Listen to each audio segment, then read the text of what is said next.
welcome to Women's Cricket Chat. I'm Hannah. And I'm Alexandra, Alex for short.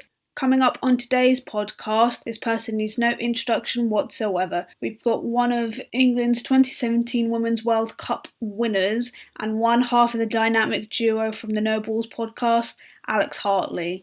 Here, Alex talks about her journey through cricket so far and what our hopes are for the future. So thank you so much for joining us. No problem. So, other Alex, shall I call you Alexandra for today? I'm fine with whichever. I'll respond to either. If I call you Alexandra and then we call Alex.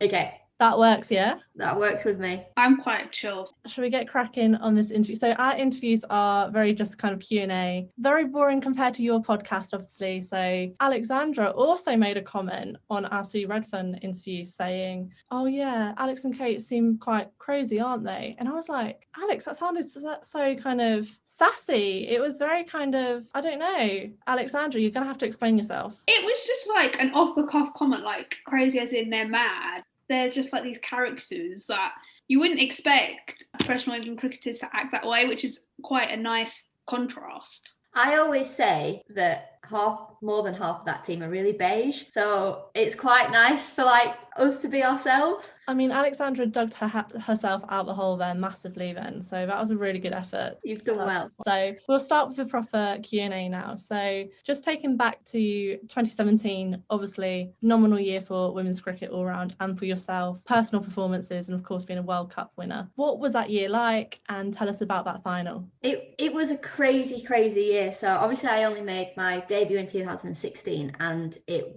didn't go the best. So when I got picked for the World Cup, I was very much in the frame of mind that I wouldn't play. I just thought I was going to be part of the squad and it was an amazing opportunity. I'm playing with all these phenomenal cricketers and I'm genuinely just a fangirl. Like, I love cricket and I was a net bowler for years for England. So to be in a World Cup squad, it was just brilliant. Then I played every single game and I couldn't believe it. And it was just such a roller coaster, so many highs, so many lows. And then obviously that World Cup final, it was literally the best day of my life. To say that I don't really remember it not because of the after party, but just this sheer everything that was going on, the crowd, the event, it's sort of like all blurred into one. And I don't really remember all that much. And it was only recently I watched the World Cup final back and didn't even realise India were that close. Didn't think they were on top as much as they were. So it was a roller coaster and genuinely the best day of my life. I'm going to show you this photo. I was going to share a screen, but it's too technical. So if you can see that. Yep. Talk us through that photo. What does that photo mean to you and the feelings that you get from it, reflecting on it now? Yeah, it gets me quite emotional. I've actually got it printed out and it's up on my wall just behind there. It's the moment we won and we're waiting to get our medals, and I was fine, laughing, loving life, and I looked up to the balcony and my mum and dad were there and I just burst into tears. And it was sort of like all this sheer relief of hard work. I was proud. I was just emotional. It was just one of those where you're just so happy you just couldn't hold back the tears. You talked about playing in the iconic World Cup. What was it like to play the final on home soil and win? And do you think that having won the World Cup on home soil, do you think that kind of spurred the men's team on to win? Oh, nice question. It was what people dream of as a kid, playing cricket at Lords, something that I'd never done before, something that a lot of people never experience. So I'm extremely lucky to have experienced that. It was phenomenal, and there was a lot of hype around the men.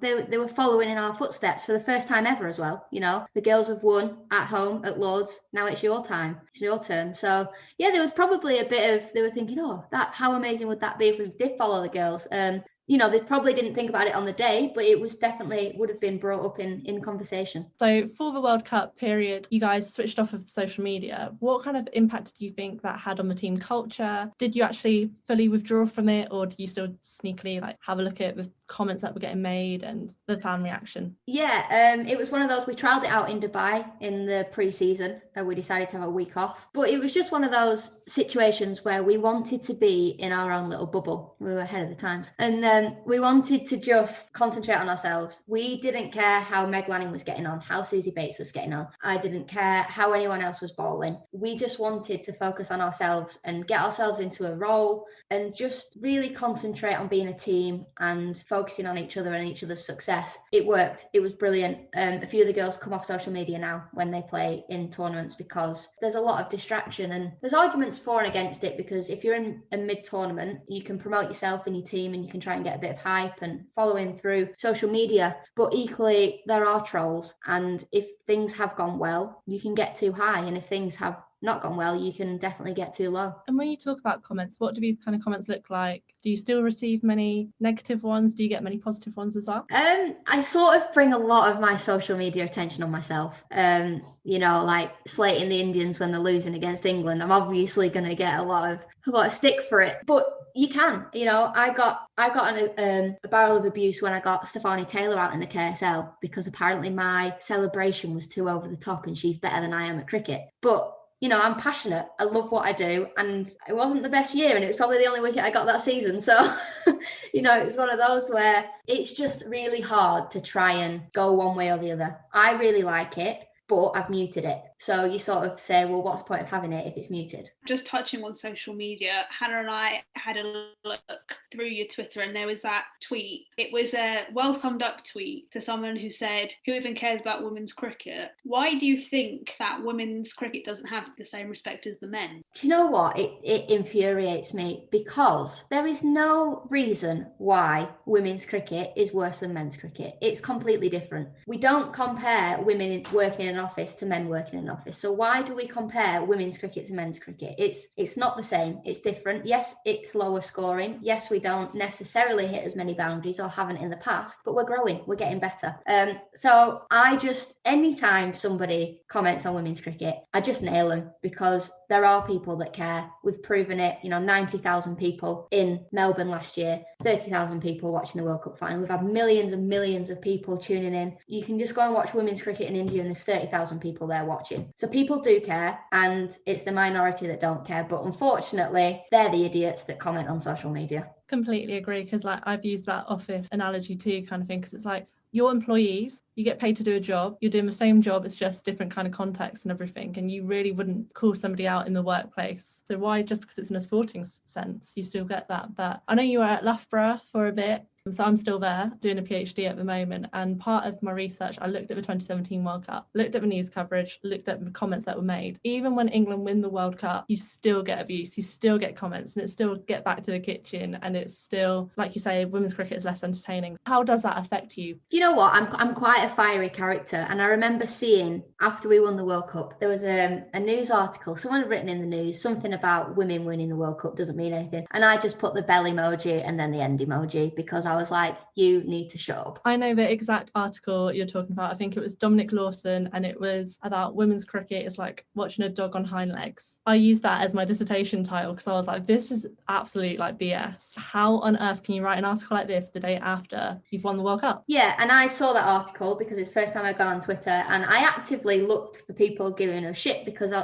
looked for giving us abuse, because I was like, do you know what? We've just done something pretty phenomenal, and it's something that probably will never ever happen again in my lifetime. England, I'm never going to play it loads again, am I? Let's be honest, might not happen. And then I remember sending that tweet, and then there was pure panic on the ECB. The CEO was ringing the media manager saying, why has Alex Hartley done this tweet? And then Claire Connor's on the phone and Henry's on the phone. And Claire was like, no, hang on a minute. She's done the right thing there, calling him out, because that article is out of order. So I think it does take, someone like me, or Alyssa Healy's really good for it, just pointing out these trolls and telling them to do one. Do you think players do have more of a responsibility, or is it more of the organisation that has more of a responsibility? I think over the last 12 months, organisations have been better at covering women's cricket. And I know the ECB are making a real conscious effort now to cover the women's content as well as the men's content, and trying to get that content as even as they can. I think that helps. The more organisations put women's cricket out there and as much as they can, it obviously then it's seen more, so it becomes more normal. I think the issue over the last 10 years is women's cricket's not necessarily been the norm. With Ireland having separate Twitter accounts for their men's and women's team, do you think that's going to encourage more people to follow the women's game and to get to know the players more, or do you think that it's going to have the opposite effect? Yeah, I think there's an argument for both sides. I think if people who want to follow the women's game will follow it, but you're not going to broaden your horizons if you're not plugging the women's game through other aspects of social media. I know there was talk in the ECB of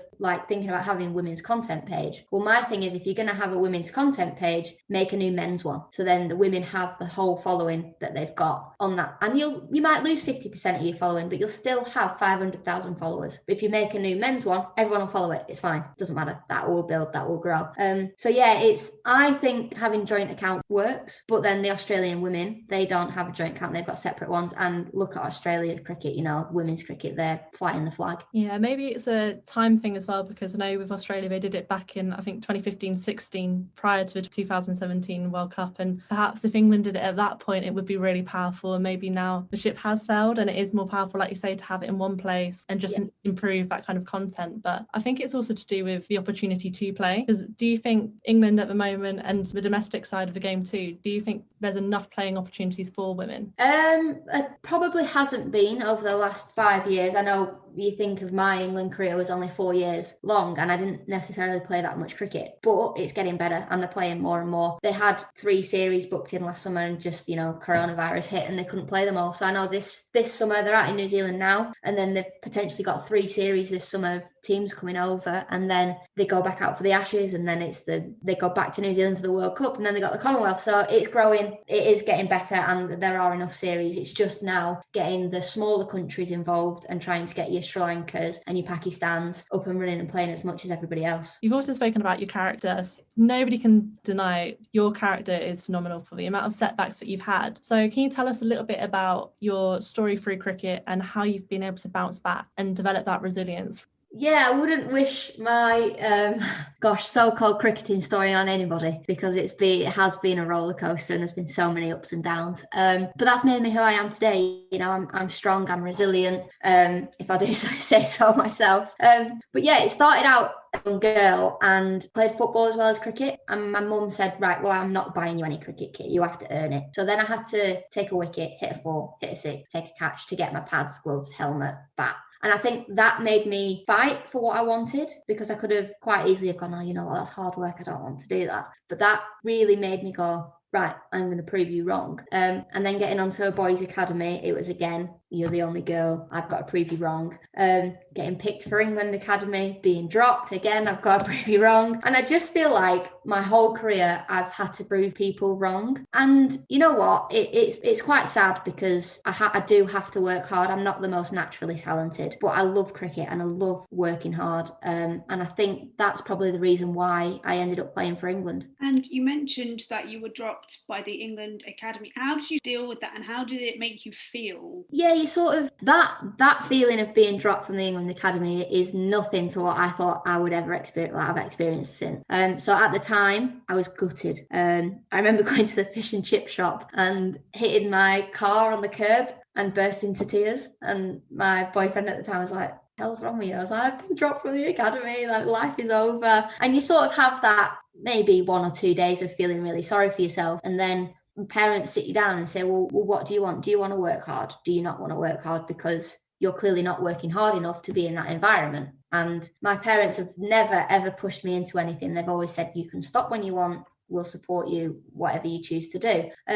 So it's sort of a realization that you're either not working hard enough or you're not good enough. It's one or the other. And for me, it's that I wasn't working hard enough. So I decided to change where I was playing my club cricket and change where I was playing my county cricket to sort of change everyone's perspective of me so that I could start again, work really hard. I was always this left arm spinner that couldn't bat and couldn't field. That was what I was known for. So I tried to change that by going down to Middlesex. Got that rep again in the end. But when I first got there, nobody knew who I was. I'd never played for England. I was just a left arm spinner that was trying to get better. You also mentioned that you played football when you were younger. And I think I read somewhere that you played for Blackburn, and was it Bolton as well? Burnley, one of the B teams. So was football a serious career option for you, or was cricket always what you wanted to do? Football wasn't a career option. Well, neither were a career option, because I didn't realise it was even possible for that to be an option. But I was always better at football, and I've really, really enjoyed football. It was sort of a you go around, kick around with your mate. But it got to the point where my brother's not sporty, and every single weekend of the year he was watching me play football, watching me play cricket. So my mum said, right, this is not fair on your brother. You have to pick one or the other. Because I think we got the fixture list through for Burnley, because they're like, congratulations, you've been picked. And my mum was like, oh my God, it's every single weekend. Like, this cannot happen. So it was pick one or the other. And I couldn't tell you what it was, why I picked cricket, but maybe it was that aspect of wanting to challenge myself and wanting to get better. But yeah, I sacked off football. And if I played football now, you wouldn't believe that I actually used to play, because I'm crap. I can totally relate to that, but I think my mum was a bit harsher and she just told my brother tough luck. So I think that's why me and my brother have only recently just started to get on. But tell us about your family relationships and stuff, because obviously, like you mentioned, it's so important to get that support. So just tell us about how important it is to have supportive parents in the world of sport. Yeah, there's nothing I hate more than pushy parents. Honestly, if any parent is pushing their kid to do anything, it's just going to drive their child away. You know, my parents never, ever forced me to do anything. Yes, they encouraged me to try all sports. You know, I did gymnastics, swimming, football, cricket, because they wanted me to find my own way and find what I loved in life. They never, ever forced me to go to cricket training. I remember one time I said, Mum, I don't want to go. She said, oh, well, do you think I want to drive you there? So absolutely not. If you don't want to go, we're not going. And that stuck with me. And I remember that because it was a Monday night after school. And I was like, oh, this is my choice. Like this, I either want to do it or I don't. And I never, ever skipped another training session after that, because I almost felt like what my mum said resonated with me. And I was like, oh, you're right. I think having a strong family network is really important, especially when you're trying to make your way into professional sport, because it's not easy. It's really tough. People think, oh, you've got the best life ever, but you know, there's so many highs and lows, and it's very hard to stay level. So yeah, it's really important to have the support from your family. And then quickly, just wanted to go back onto a point as well, because obviously you said that there wasn't kind of the professional cricket setup to look up to and to see a natural career in cricket. So who did you take inspiration from as a younger person, and did you get to see much women's cricket growing up? I didn't even know women's cricket was a thing. You know, I started watching cricket, watched the 2005 Ashes, and then from there on in started following cricket. Played boys cricket, so I didn't even know girls played cricket. There was another lady, Jen Laycock, that plays for Lancs. She played at the same club that I did. But yeah, Monty Panesar was always the guy that I grew up watching, which a few people hate me for these days because he's not really a nice bloke. But you know, he bowled fantastic left arm spin, and his action was just beautiful. So I loved watching him. I had a Monty Panesar England shirt for Christmas once, and it was one of the best presents I ever got. I've seen he's been posting a lot on LinkedIn looking for media opportunities, so I'm sure you can sort him out. I'll get him on the podcast. Oh, that'll be brilliant. If he can come on yours first, because we normally just steal your guests. So you touched on as well the movement from Lancashire to Middlesex. So tell us a little bit about that season. Was that the thing that kind of kick-fired your career again? And did that give you hope for that 2017 kind of build-up? Yeah, it sort of, it didn't necessarily kickstart my career straight away. It was, as I said, it was a fresh start, and I had to travel down. You know, I was driving 2.5-3 hours every weekend just to go and play cricket and train. I played club cricket down there as well. You know, they were incredibly supportive. You know, Beth Morgan, Danny Warren let me stay at their place.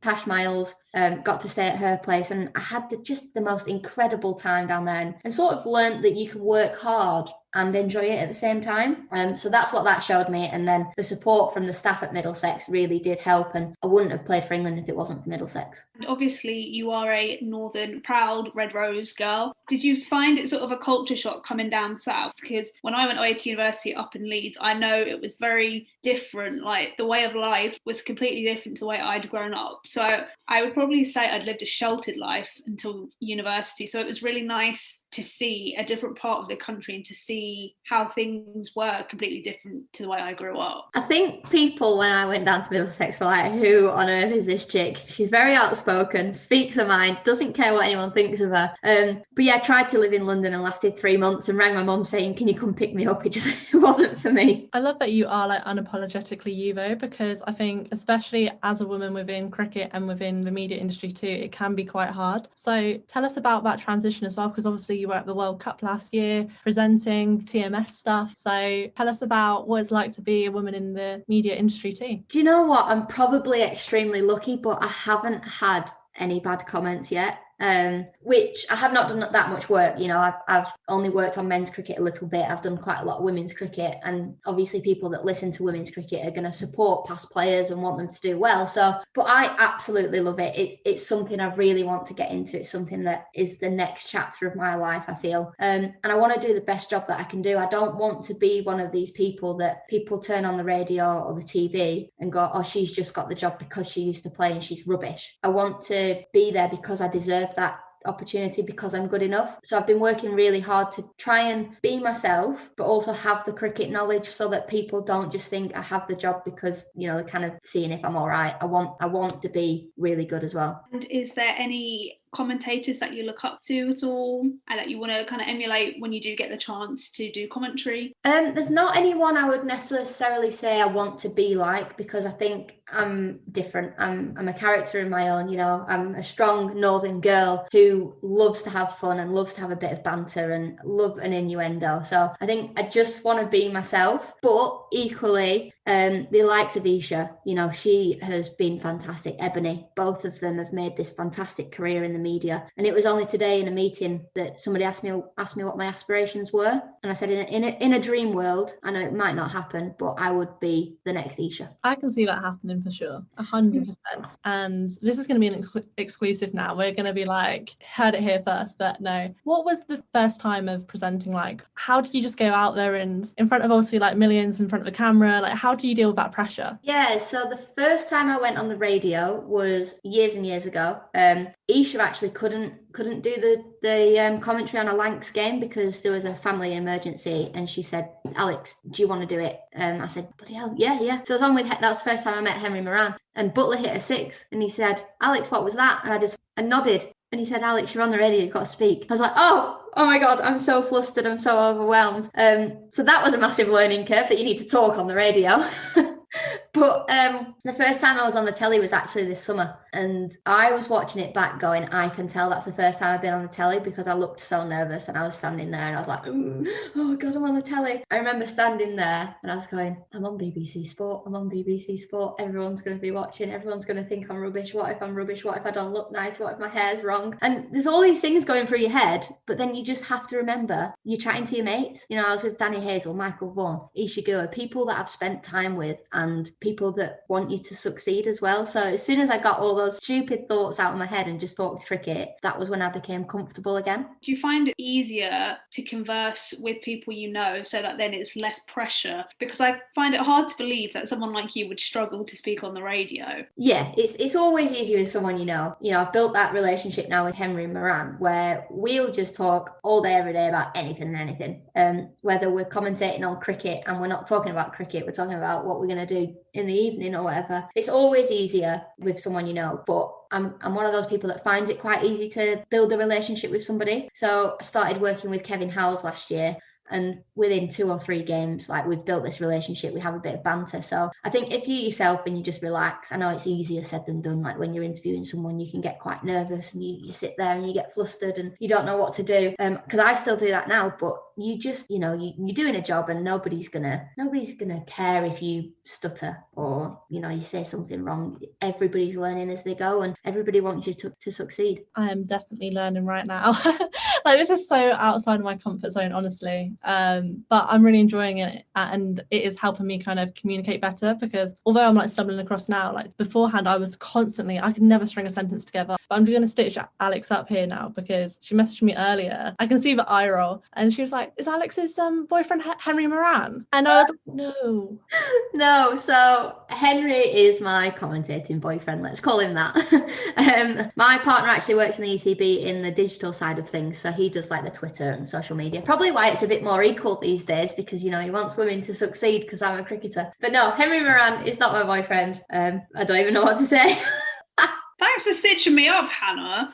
We do look like a couple on that tweet I did as well, to be fair. Yeah, that's why I got confused because of the language in the tweet. So it made me stop and question it. But then I didn't expect Hannah to expose me like that. I mean, I've just been fangirling the podcast, like behind Women's Cricket Chat, because I don't think I can do that on my personal one. I don't want to look too like keen. Like I try to play it a little bit cool, but cringe on my personal one because I'm very cringy, obviously. So like slightly cool. Whereas like on the Women's Cricket Chat, I'm like, get me the gifts out, get me like just. How good is it tweeting off your podcast Twitter? Because you can do what you want and say what you want. Thinking about coaches now, so your relationship with Mark Robinson has been an interesting one, but I heard recently you're back working with him, is that correct? No, so Robbo gave me obviously my first England opportunity, but no, I've not spoken to him really. I lost my job, was it 18 months ago now? And we kept in touch just to see how we were like mentally, but no, I've not worked with him. Worked with Chris Bembo. He's the one that's been the massive influence on my career. Just somebody that I've built a relationship with. He understands me. But I've recently started working with Stephen Parry, the ex-Lancashire player, and he's changed my game. Like I genuinely don't think I've ever bowled better in my whole life. So it's one of those where they keep bigging me up and I'm like, no, I'm just playing for fun. Like I don't want any pressure. I don't want pressure of people saying I could play for England again, because I don't want the disappointment if it doesn't happen, and equally I don't know if I want to. So, but yeah, I think having a coach that understands you and you can build a relationship is really important. And I guess this is a good time as well to reflect on Northwest Thunder. So obviously you're captain for that, right? Yeah, I was last year, so I don't know what's going to happen next year. If Crossy's going to take that off me, or I think we'll share it. So when Crossy's not with England, she'll do it, and then when she's not, I'll do it. I know you had a better success rate perhaps compared to the KSL days. Yeah, we did. We've got a real set group of girls who are brilliant. You know, we're really, really young. We've got 15, 16-year-olds in our team. Like we're a bunch of kids, and Jesus Christ, they make me feel old sometimes because I want to go out for a beer and their mum's picking them up from a cricket game. So you think, oh God, but the sort of team that I want us to be is, because I've experienced the highs and lows of cricket, and it can consume your brain and it can become too much. I want people not to care where we're playing, who we're playing against. If we're at Old Trafford or we're at Edgbaston or we're at some club ground round the corner, I want us to enjoy it. That is all I care about. I want us to obviously work hard and I want us to practice hard. But at the end of the day, everybody started playing cricket because they enjoy it and because they like doing what they're doing. And I think it's so easy to forget about that when you become professional or you get into competition, because we have to win. Like, what happens if I bowl a wide? I don't care if you bowl a wide. I don't care if you go for 10. I want you to still love the game of cricket as much as you did from when we started and when we finished the game. And do you think with what you've gone through in your cricketing career, do you think that's influenced your style of captaincy in any way? Yeah, honestly, 100%, because I never thought I would play cricket again. Genuinely didn't think I'd play again. When I lost my England contract, you know, my world came tumbling down. It was something that I just didn't think would happen, but I'm still so young in my cricket career. I just didn't think I was ready to lose my contract, and you know, I wasn't getting out of bed. I had my World Cup shirt covered with a bed sheet because I couldn't bear to look at it on the wall. But then I had a cricket session with Chris Bembo, and he just reminded me that, you know, I love it. That is why I play, ultimately, because you can have a laugh with your friends. You get to travel the world with your friends. You get to go for weekends away and get paid for it and play cricket and have a few pints and a pizza, and you know, it's genuinely one of the best and the worst things I've ever done. You know, the worst, obviously, me losing that enjoyment for probably 18 months of the back end of my England career. I didn't enjoy it, but I'll never have that mindset again. And I don't want the younger girls or the girls that are aspiring to play cricket for England, Ellie Frelkel, Georgie Boyce, Emma Lamb, they want to play for England. And I don't want them to be so focused on that they forget about the enjoyment side, because it's so important. And I guess the structures weren't there when you lost your contract at the time. So how important are these new structures? Obviously with 5 contracted players, hopefully that will be more in the future. But what options does that give to younger girls today? Yeah, it's you know, it's brilliant. You know, people can come out of school. Big up Sophie Eccleston, the first person ever to leave school and become a professional cricketer in the women's game. Like, that is massive. You know, she's incredibly talented and she's the world's best for a reason. But now there's so many more opportunities for younger girls. You know, I'll retire in 10 years, let's just say, because I'll be old then. But somebody else will be coming out of school and can have my job. You know, there's options for girls, and in the next 10 years, I would like to think that all 15 of us will be professional, and it's a genuine career option. And I hope that the girls who aren't contracted but still play for us look up to the contracted girls and say, that's where I want to be, and I want to work that hard to get there. You touched on how it affected you being dropped from England and how difficult it was. With organisations such as the PCA and the Lord's Taverners, how important do you think these organisations are? Yeah, they're incredibly important. When I lost my England contract, there was a guy at the PCA called Tom Jones who constantly messaging me, like you guys can probably tell, but I put on a bit of a front, and everyone was asking me if I'm okay. Yeah, I'm fine. Just leave me alone, I'm fine. I'm a bubbly character, and it takes a lot to bring me down. But he was brilliant, part of the PCA. He knew I was going through a tough time, and he badgered me. He was ringing me, are you okay? Do you want to chat? No, I'm fine. But yeah, I think without them, there'd be a lot of cricketers struggling, not just through loss of contracts, but there's other things like gambling addiction, drug addiction. They help you transition from cricket to the outside world. They put people through university, the options that the PCA do, there's just so many, and it's brilliant to have a charity like that, behind you. Obviously that support is essential, and now the regional players can access that support too. So back in the day, it used to be you had to go to Loughborough to get into the England kind of setup. So is it really refreshing that perhaps we might be able to see players from more diverse backgrounds perhaps as well? Yeah, I mean, for me to play for England, I even went to Loughborough, and that was only 2016 that I made my debut. So Loughborough MCCU was the way forward, and the only way forward if you wanted to play cricket for England. Yes, there's been a few, Freya Davis went to Exeter and played cricket for England, but she put her cricket career on hold to finish university. So the Loughborough was the way forward, and having all these teams now, these regional teams, it's gonna bring through more cricketers, because why wouldn't it? And then just going back as well onto your Northwest Funder team, who are the players to keep an eye out on? Who do you think is going to be kind of pushing for those England places over the next 5 years or so? We've got a young girl called Libby Heap. She is brilliant, and there's a lot of hype around her. I mean, her parents bloody hype her up more than anyone I've ever known, but she is brilliant. She's a brilliant cricketer and works really hard. We have Olivia Thomas, a leg spinner, who would be in my starting 11 every single day. I think she is fantastic. She's one of the only leg spinners in the country that doesn't play for England that can consistently land a ball. So yeah, she's good, but they're both really young pups, they're 16, 17. Emma Lamb, I don't think her England career's over. I think she's worked really hard this winter, and fingers crossed she scores us plenty of runs. I think, she has the capability of playing for England. And do you think Ellie Farrell-Keld will be pushing Jonesy soon, or what do you think in that wicketkeeper space? Because there's not many people at the moment who's really maybe are getting an opportunity to push. I think Ellie is one of the best keepers in the country. The only thing that let her down, why she didn't necessarily stay on the England Academy or make her way, was her batting, because she bats at 7, but she's worked on it. She could bat wherever she wants in our Lancashire 11, because she can't bat 11, that's my spot. But she's brilliant. 1 to 5, she could be wherever she wants. She's worked really, really hard. She's a fantastic keeper. And like you said, England haven't necessarily got anyone but Amy. Yes, Tammy and Lauren do wicket keep, but Ellie is a better wicket keeper than both of those. So if Amy ever got injured, I don't see why Ellie couldn't fill the role. But thinking about the KSL now as well, so with Kia Super League at the time back in 2016, so at that time you're making your England debut and everything, and also the Kia Super League was giving that first taste of what professional cricket in the domestic space kind of felt like. So what was it like for you playing at that time, and who did you take inspiration from? Because obviously it was the first time you really got to play with proper overseas players and big names.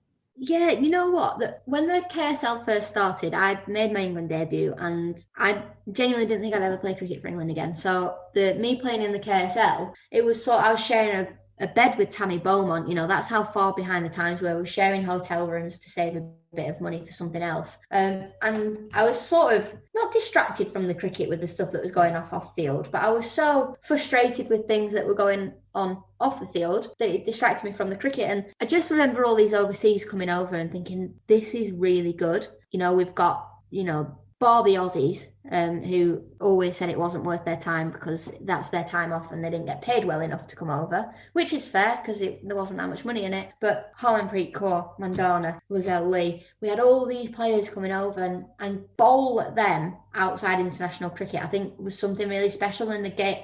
It's where English cricket needed to move forward. And did you feel a sense of pressure playing in the Kia Super League after making your England debut?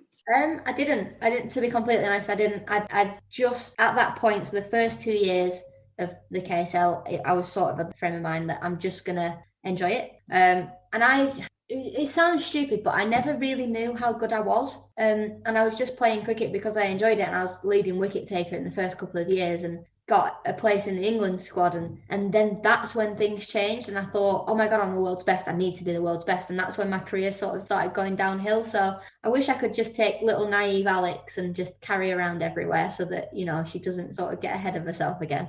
Definitely think that's an Alex thing because I do that as well. Just like when you said earlier that you're a fiery character, I have been known to be described as fiery. It's more like if you're going to say something stupid, I'm going to put you in your place. So we wanted to do a podcast all about you, but of course we do have to recognise Kate as well. So tell us about your friendship and of course No Balls the Cricket podcast. Yeah, we've got a special friendship, me and Crossy. A lot of people don't know this, but we fell out when I moved down to Middlesex because she didn't understand the reasons why I left Lancs, and she thought I went about leaving the wrong way, but actually there was just somebody that got caught in the middle who told everyone before I got a chance to tell people I was leaving. When I made my England debut, I actually took her place in the team and we weren't friends. And she texted me the night before saying, good luck, like enjoy it at the moment, like just because she felt like she had to. You know, she didn't actually want me to do well because I had a spot. And I was chugging along, doing fitness testing, and I failed fitness testing. And Crossy texted me saying, join my gym. And I was like, all right. So I joined the gym, and then she was like, shit, didn't actually think she'd actually join the gym. So I kept seeing her in the gym. And Crossy wasn't in a great place at the time mentally. She was struggling with her mental health. And I think we started hanging out together. She was forced to hang out with me, really, let's be honest, because the staff at the ECB said, can you help Alex with her running sessions because she doesn't work hard enough? So we started spending time together and running together on a Monday and going to fitness classes and stuff. And I think we built this special bond, and we actually decided last week, I don't know if you heard it on our podcast, that we've decided we're soulmates. Because we speak to each other every single day. You know, I genuinely want the best for her. If it was between me and her to play cricket for England for the next 4 years, I would pick her. You know, I want the best for her. She's an amazing human and she's been through so much. And the friendship we've built is just something else. You know, people often ask if we're together, and no, we're not together. We just have a special friendship. And when I was in a really bad place last winter, a couple of people joked saying you should start a podcast. So we did it. She said, well, let's do it because you're not getting out of bed in the morning and I want there to be something that you're getting out of bed for. So we just started doing the podcast, and we were actually going to call it Full Tossers. But the ECB said, you do know you can't call it that because do you know what tossers means? So that quickly got canned. So No Balls came to the front, and that's why we called No Balls, and it took off. You know, we made this podcast called No Balls, and the first week we had 40 people listen, and we thought we were mint. We were like, yes, we got 40 people listening to our podcast. It's the best thing ever. And now we're getting 2,000 people listen weekly, and it is mad how it's taken off. But yeah, thanks to Crossy, we've got this little podcast. So tell us about the Virat Kohli story and perhaps what hashtag IPL might have started across the KSL teams too. Yeah, so we went to India in 2018. And I went over there with 6,000 Twitter followers. And there was a poster of Virat Kohli saying the IPL starts in 1 week's time. And we started watching it, the IPL. And honestly, I didn't even finish watching any cricket games because they just go on for hours and hours. And I thought, oh, God, this is a lot of crap. But I just tweeted a picture of me stood next to this poster going, hashtag RCB, I'm going to follow the RCB. And I left India with 35,000 Twitter followers. So it sort of snowballed. And we took the mick out of it. You know, we used it to our full advantage because, you know, we want to build our own profiles, and having loads of Twitter followers does that naturally. So she decided she was going to follow CSK because of MS Dhoni. She says it's because of Mark Wood, but it's because of MS Dhoni, and he's got loads of followers. And then we did the same again the year after. And then I tweeted Sachin Tendulkar, and he replied, and I couldn't believe that he replied. He like quote tweeted my tweet saying, "Thanks, Alex, for the happy birthday." And I was like, oh my God. But now I genuinely follow RCB, and I really want them to win. And I yes, my tweets, I do them to gain followers, and I do them because when 25,000 people like my tweets, I can't get my head around it. I think, what on earth is going on? But yeah, I genuinely follow them, and they sent me a shirt this year, and it actually made my day. I thought it was really cool. So yeah, it started out as a bit of a joke of both of us, but now we do both genuinely follow them. And are you a little bit gutted you couldn't get him on No Balls podcast? What, Virat Kohli? Yeah. I'm working on it. He's too busy being a parent at the minute. So I think we're going to start with the Indian girls and then see if we can get one of the Indian lads on. Heard Ashwin DM Sophie saying he liked a ball in action, so maybe we'll get him on. Honestly, I think Virat is going to happen. I mean, even if he just does a little voice note for us saying, "Virat here, you're listening to No Balls," it would make my day. I can totally relate to the whole tweet thing about Sachin Tendulkar, because I think in about 2012, 2013, so it's just mad how social media works. It is. It's quite sad, really, isn't it? Because you hashtag IPL and you get tens of thousands of followers, and it's actually makes me laugh because I tweet about it all the time. But Matt Parkinson, who plays for England, tried to get on the old IPL hype this year, and he hashtag IPL every week, but he was doing it wrong and he didn't gain any followers. So I said, you've got to follow a team, you've got to follow a person. And make sure it's a really famous one. And there's also a serious point in that as well, because I kind of feel yourself and Kate are kind of carrying the England women's team and cricket within the England women's kind of space by your profiles. Because of you two being so visible, it encourages others to get involved. Obviously, we had that young girl the other day whose name I've completely forgotten, but on our Twitter, who I think you sent a message to. Yeah, we did. We sent a message, and that's what we want. You know, we want to encourage girls to play cricket, and we're probably the two that are most active on social media. And I think the more we speak about cricket and we encourage girls to play, obviously the better. So yeah, we're out there because our job is to, I know it's cliche, but is to inspire the next generation of people to play cricket. Just being able to speak to people like that, I guess, is so powerful. But I guess not all athletes are accessible, whereas social media does allow that. And especially yourself and Kate, being in the limelight and getting your stories out there, showing cricket as something that is fun, like taking the mick out of yourselves and just showing that professional identity doesn't have to mean boring and beige, like you touched on earlier. Yeah, and I think, you know, everybody in sport is different, and social media for me has brought one of my most memorable moments from being an England cricketer off the field. So a dad followed me on Twitter or Instagram, and their girls followed my so-called story through their father's social media, and I was running the drinks down in Taunton. Obviously I was running the drink, and these two kids ran up to me and gave me a massive hug because they wanted to meet me, and they sent a note up to the dressing room saying, look, I can't remember their names, so I'm really sorry, but we're Hannah and Jane, and we'd love to meet you. So I took them both a hat down and signed it and went to meet them. And these two young kids, like, they were so sweet, bless them. They were shaking, they were so nervous, and I just gave them both a massive hug. And for me, that's why I play, and that's why I'm out there on social media, and that's why I want to be accessible, because like that moment is something that I never dreamed of, because that for me is what, like, famous, like David Beckham gets that. Like, why are these people following me? Like, it's so sweet, and I think it's amazing, and I hope to God that they play cricket in the future, because it would just be an amazing story.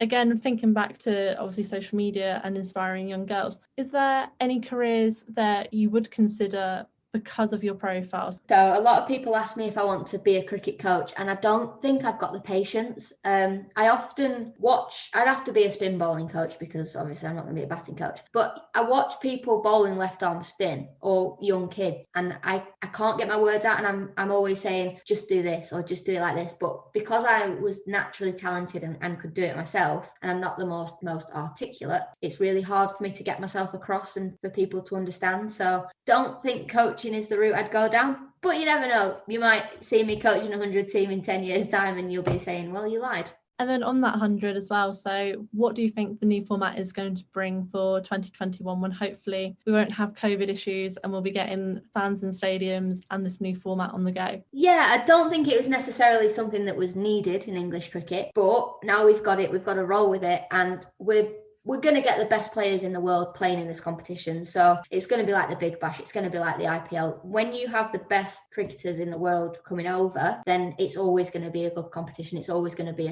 a good spectacle. And that's why the ECB cancelled it last year, because we couldn't have overseas. So what's the point of having this brand new extravagant tournament if the best players can't play in it? So I think it's going to be fantastic. It's going to be different. It's going to be hard to get used to. But at the end of the day, I've played a trial game and it's a game of cricket. It's the same. What was it like receiving a full central contract?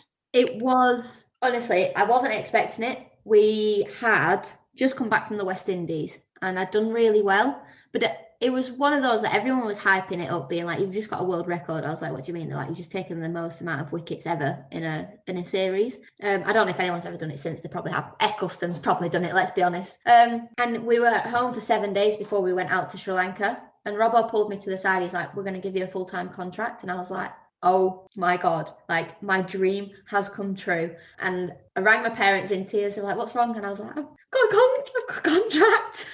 And it was amazing. Honestly, it was just everything I ever wanted. And all those years and all the highs and the lows were finally worth it. And what's your favourite tour story that you can share? Gosh, my favourite tour story.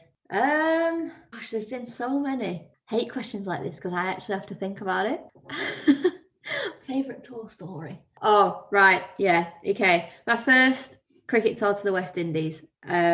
It's nothing to do with me, but it's my favourite tour story. So I'm making, not my debut, but my first game playing abroad, and my mum and dad are lucky enough to come out. So they're there. But mum and dad's rule is when we start playing, they have to have a beer because they get nervous. So they have to have a beer. We started at 10:30 in the morning. So they had a beer at 10:30 in the morning. Mark Robinson went over to my parent and said, are you okay? Are you nervous? How do you feel? So he went to find them in the crowd because, you know, he wanted to make sure they were all right. And they're like, yeah, we're good. We're in the West Indies. We've got a can of Red Stripe. And my mum said, all that's missing is a spliff. And Robo came back to the dressing room and was like, your parents are something else. And I was like, she did not say that. Like, this is my England career. And that is what she said. So that's one of my favourite tour stories. The second one, we're in India playing a tri-series, India, Australia, England, just after the Sandpaper Gate. And my mum gets into the lift with me, and so does Matthew Mott. And my mum said, did you win today because you were sandpaper in that cricket ball? Honestly, my mum is banned. If I ever make it to England again, she's banned. Honestly, she's one of a kind, but I want to grow up and be like my mum. That's the sort of story you're after. I'm literally like speechless. Have you got any more? Like, tell us some more about your mum, honestly. She told the England captain, Heather Knight, that Test cricket was boring and crap and she didn't like it. And I was like, Mum, this is my dream. Like, I now want to play Test cricket. And she's like, Al, we're leaving because we're in Sydney and you're not playing, you're running the drinks. And quite frankly, we don't like cricket, so we're leaving. And I was like, all right, I'll see you this evening for tea. I think we might have to get your mum on the podcast. She's coming on ours next week because I think she's going to be a belter. Yeah, so my best cricketing stories aren't actually me, they're my mother. But bless her, I wouldn't change her for the world. She's a belter. With your podcast as well, you've been able to get people like Sophie Eccleston on, and I know you've mentioned in the past that it gives that player an opportunity to sit back and ease into an interview completely unscripted, unfazed by perhaps that external kind of media pressures. So who are you going to be getting onto the podcast next, if you can reveal anything? And what does make it so special having that player-to-player content? I think we're lucky because we've got contacts, and we're quite lucky of whoever Crossy is playing, she can get whoever she wants on the podcast, just ask them to come along. Who we got coming up? My mum, which you'll all have heard by now. We're going to try and get a couple of the Indians on when they come over. I think it's really important to be in the same room as them when we have them on, because the broken English can be quite hard to understand, and took me 8 hours to edit Shikha Pandey's episode, so we're not doing that again. And I think while they're out in New Zealand, we'll try and get Susie Bates, Sophie Devine, and we'll just really take advantage of the situations that Crossy finds herself in. And when you started the podcast, did you get any help with the editing, or did you guys very much have to be hands-on and do it yourself? It was very much YouTube and do it yourself. I don't know how you guys have found it, but it's incredibly hard and frustrating. And you record an episode for 1 hour and 45 minutes, but it'll take you 5 hours to edit. And it just doesn't make sense in my head why that's a thing. Like, it should just take 1.5 hours to edit, surely. I get it, because you've got to edit out all the awkward silences, all the stumbles, got to add the music, got to add the voiceover. So you kind of sit there and you think, oh, it's not going to take me that long. I mean, I've gotten quicker at it as the episodes have progressed, but I think I was lucky in the sense that at university, doing a broadcast journalism course, you get taught the core skills to be able to edit audio, to be able to edit video. So I was slightly luckier than perhaps you guys were. And then what are your hopes now in terms of your career and the best piece of advice that you can give to a young girl or guy listening to the podcast? I think my hopes and aspirations moving forward, if you'd have asked me this a year ago, I'd have said I never wanted to play cricket for England again. But would I turn down the opportunity if I got asked now? I'd have to think about it. I'd have to really think about it. But just because the last part of my career I was upset and sad and whatever, it doesn't mean to say that England cricket is associated with that. So I don't think I could turn down that opportunity and not regret it. I think you can always go back and try it, and if you don't like it, you don't have to do it. So I'm not saying my England career is necessarily over, but that's obviously not my choice. So moving forward, I want to play cricket for Lancashire for as long as I can, for as long as the body allows. They reckon I've got 10 years, which is quite a long time. So we shall see. I'll be 30, 37, nearly 38. I'll whisper that one. So yeah, play cricket for Lancashire as long as I can and just build my media profile. I love the media side of things. And while the money in women's cricket isn't all that great, I need to work on the side. So to build that media profile and hopefully become the next Isha. Advice that I would give somebody in the cricketing world is don't lose the love and passion that you have for the game, no matter how hard things get and the tough situations that you're in. Remember why you started, basically, and that's ultimately through enjoyment. Perfect. Alexandra, have you got any more questions, or shall we just wrap up? I think we should move on to the last little bit where we do all the fun questions. This is really original, you know? Yeah. Yeah, so we'll just do the quick fire questions, if that's okay with you. Yeah, of course it is. Perfect. So obviously Alexandra is an expert at this now. So if you want to take the lead. For sure. This is like my favourite part of the podcast to do, the fun questions. Nice. Favourite genre of music? I mean, come on. Pop? That's really easy. I think it's like One Direction. Favourite musical artist or band? Ed Sheeran. Last TV show you binge watched? Oh, don't. I am hooked to Grey's Anatomy. Like, hooked to it. I only started it before Christmas and I think I'm like 12 series in already. Oh, you got another 4 to watch. Season 17 hasn't premiered in the UK yet, which is really frustrating for me. I want to know what happens. But then Instagram and Facebook ruin it all for me. I'm like, why would you do that? Yeah, I know that Derek's dead and I've not even got to that bit on the show yet, so I'm sad about that, but hey. Yeah. But when you actually watch how it dies, that's just like, it's so anticlimactic. Don't listen, She hasn't watched it yet. I didn't give away too much. I just said it was anticlimactic. Someone told me he was in a car crash. I don't know if that's true or not, but don't tell me. I can neither confirm nor deny that Derek was in a car crash. Last book you read? Silka's Journey. Go-to celebration move? I just give it the old double fist pump and probably a good old F off. Who's the worst driver in the team? Hannah Jones. Oh, God, you'll drive down the motorway and she's driving at like 40 miles an hour in the inside lane. Hannah, have you got any questions? Favourite sledging term? Sledging. Do you know what? Because it's been snowing, I was thinking sledging. Favourite sledging term. Do you know what? I'm not a sledger because I spent most of my career at Fine Leg and I don't think you can sledge anyone from Fine Leg because they just turn around and say you're crap. So I did once tell Alyssa Healy she was the second best keeper in the world and she got out the ball after, so I'm claiming that one. That's a bit like the Joe Root one to Dinesh Chandimal in the Sri Lanka series where it's like, go on Chandy, you're going to give your wicket away, and then he gets out like the next ball. Favourite reality TV show? Too Hot to handle. Oh, really? I thought you would have said Made in Chelsea, to be honest. I used to watch it, but I've not watched it for years, so too hot to handle. Was that before or after you were an extra on the show?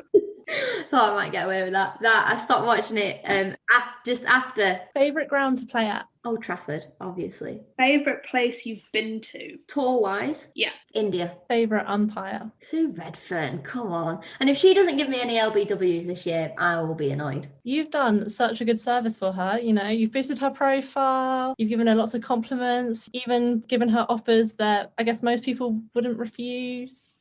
But yeah, no, favourite umpire is definitely Sue, but not because we like to take the mick, but she's genuinely just such a lovely woman. You know, she's done a lot for the game and she's worked really hard at her umpiring. She loves a bit of banter, and yeah, she's a belter. But genuinely, she was so keen to like get onto your podcast and stuff before. She was like, genuinely, like, I wish they'd asked me sooner, and was like, she was an avid listener, like she listened week in, week out. She was telling us all about it, and I was, oh, bless her. I feel guilty that we didn't get her on sooner. I think the thing that I love about Sue the most is the fact that she'll make a conscious effort each day to tweet, oh, it's World Hot Chocolate Day, or it's this day or that. If you weren't a cricketer, then what would you be? I often get asked this, and I'm really not sure. The easiest answer now is to say TV pundit, but that's only come about because of cricket. I once asked my dad what I would be if I didn't play cricket, and he said stay-at-home mum, so that was nice. Quite lucky, my dad, if I asked him that, he didn't say, oh, be an accountant, which is always nice, because there's always that stereotype with Asian parents that they're always really pushy. But my parents were like, yeah, just do what you want to do, because there's no point forcing the issue. Crossie's just started doing a master's, and she said it's been quite good because it's actually something to do. yeah, because is she doing the directorship masters? Dictatorship, as she likes to call it, yeah. Yeah, she's doing that one. Honestly, I couldn't be arsed going to uni. School's not for me, but yeah, she's done that and she's really enjoying it. Other than Crossie, who's your best mate in the team? Eccleston, which surprises people because she did take my job, but she is one of the kindest humans in that England team. And if we're going Lancashire team, it's Ellie Frelka and Georgie Boyce. Anna, have you got any more questions? No, I'm just very conscious of the spag bowl that needs to be made and eaten. If I was organised, I'd have made it earlier, but that's all right. Shall we let Alex escape before she does label us weirdos, psychopaths, and the rest of it? Well, thank you. It's the best time of the day because Crossie's just woken up as well, so...